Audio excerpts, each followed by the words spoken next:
Afternoon all, 2nd of May 2017, and you're with Dan here in Essex, UK. Rather overcast at the moment. This morning we did have some sun, and we have had some rain over the last few days, which we definitely needed. We need a little bit more, but of course some is better than none. So I put some potatoes in the other day, and I thought I'd show you what varieties that I put in. So we'll start here with the second earlies. This is variety Estima. And we've got Desiree, which are a salad potato, although of course you can use them for other things as well, such as chips, which I love. King Edward here, which is a main crop, and Maris Piper, which is a main crop. These came from, I think it was either Savers or Pound Stretcher, £4 for 32 seed potatoes, which I don't think is that bad. There we go, another one, and there we go. So yeah, whilst I'm on the subject of grow your own, I was doing a job for someone this morning. The property's next to a field, and a farmer drove past with his tractor, as they do, and obviously wanted to, I didn't know until it was too late, but I noticed he was spraying his crops, and honestly the stink of this spray that was going on the crops, not sure exactly what it was because I couldn't see because there was sort of bushes etc in the way, but I think it was wheat, but I don't know what he was doing. He was either putting that on to kill it in order to harvest it, or some sort of insecticide or fertiliser or rodenticide, whatever it was. It absolutely stunk, and it hung around in the air as well, and it just made me think really, because sometimes it's easy to forget some of the reasons why we choose to grow our own food, but you know, all this stuff is going on certain foods that we eat, and I'm not gonna, you know, get on my high horse and turn around and say it should all be stopped, because I know that it can't, because we wouldn't be able to feed the human population as it is. People want cheap food, they want accessible food, blah de blah de blah. We all know the reasons behind it. Some of it's you know, whatever, but just want to think really and reinforced it to me certainly why I'm growing at least some of my own food. Now I know that if people want organically produced crops etc, then produce, then of course they have to pay more. Not everybody is prepared or is able to do that, so yeah, but it really was, it did hit some things home to me. So anyway, what's going to go here? Well, from where this allotment was taken over, when we took it over last year, what I've decided to do is to keep these raised beds and keep these canes. So I'm thinking of growing something up these canes, maybe some sort of dwarf beans or something like that. So potatoes in here. Now here is going to be runner beans. I've decided that already. I'm going to have a big load of runner beans here. Of course, this is a no-dig bed, so this will be incredibly nutritious soil. And under here, this is another no-dig bed. It's got some slug there, look. Ooh. But in here maybe some marrows or courgettes, something like that. Over here, oh, I've got to do some weeding here, haven't I? Raw beans are looking very healthy, it must be said. Down here the brassicas are coming on well. Ah, there's a birdie caught in the brassica cage. Let's go over and see him. Gonna have to get him out, I think. There we go. He's in there, look. Come on, mate. Let's get you out of there. No, don't get scared. Come on.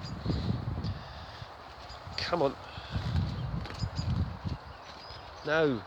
Got my foot caught now. Dearie me. Oh. Come on, get off. Don't hang around there. Go over that way where the hole is. So there's obviously, there we go. Ah, gone now. Blew out the other way, that's good. Something's obviously damaged this brassica cage here. Gonna have to repair this once the camera is off. But look at this purple sprouting broccoli. I mean, loads of crop there still.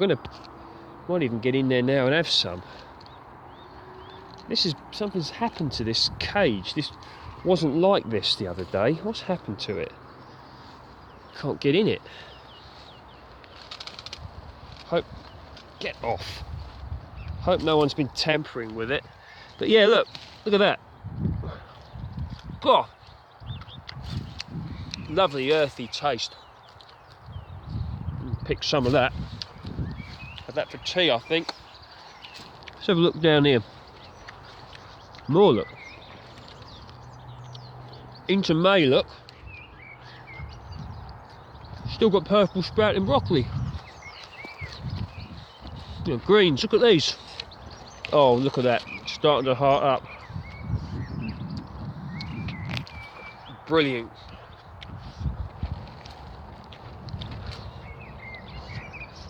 Gone to seed over there.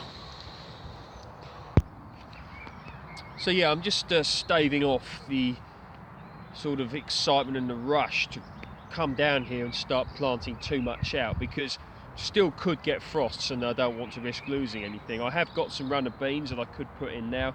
Got some marrows, or courgettes rather, that I could put in. Got some tomato plants as well. They're going to have to go in sometime, but I like to leave it until end of May, because I don't want to risk my efforts and then plants, you know, you end up losing plants to frost damage, of course, because this is not what we want. Think of all the nutrients in that, look. I mean, just look at it. Fantastic stuff. And sometimes, myself included, we choose to get convenient food as opposed to this quality produce from something like this. Bumblebee over there.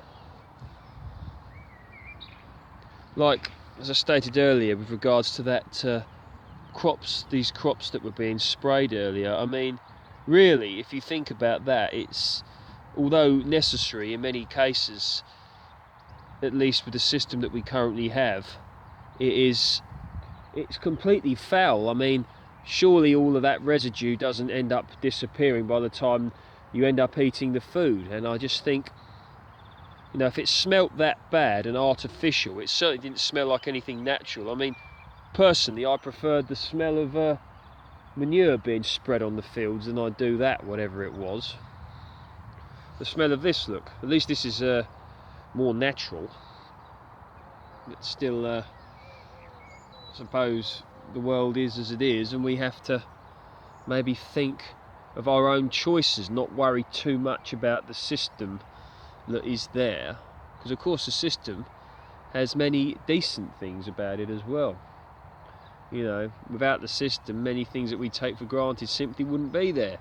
And it's an absolutely complicated dilemma.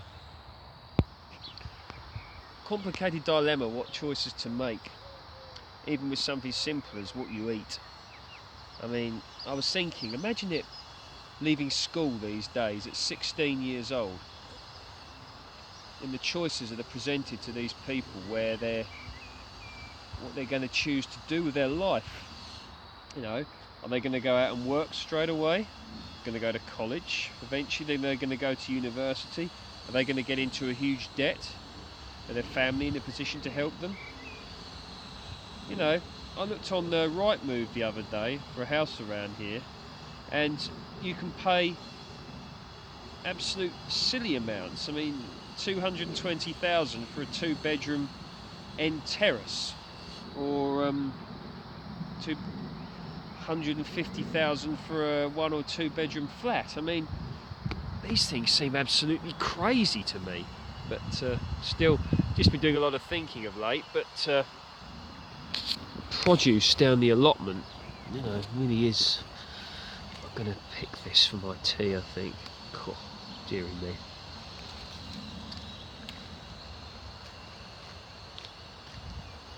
So good for you. So good. Just take this rhubarb, for instance.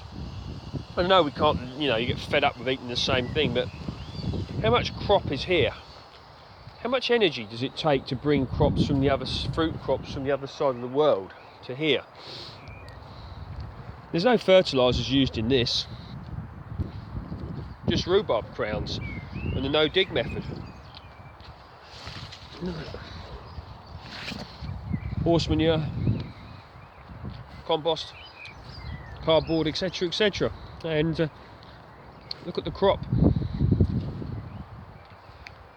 Okay, enough of my rambling. Speak soon.